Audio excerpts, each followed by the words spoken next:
আমরা এই সরকারের কাছে আবেদন জানাই যে যেহেতু আমাদের কোনো প্রতিনিধিত্ব পার্লামেন্টে নাই, আমাদের সংসদে কোনো কথা বলার মতো লোক নাই, সেই কারণে যেটা কমিটি হবে, সামনে যে কমিটি হবে সেই কমিটির মধ্যে আমাদের যেন মতামত নেওয়া হয়। এবং একই সঙ্গে আমরা চাই যে আগামী যে সংসদ বলবে সেই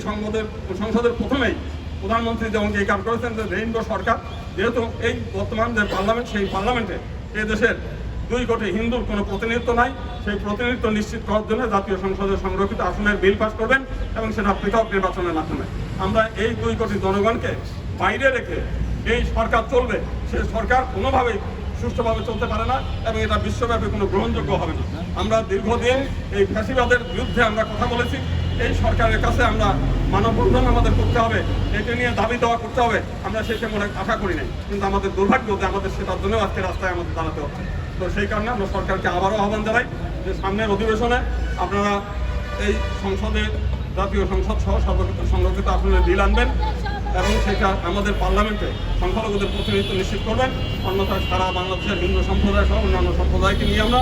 রাজপথ বিক্ষোভ মিছিল সহ অন্যান্য আমরা কর্মসূচি ঘোষণা করব।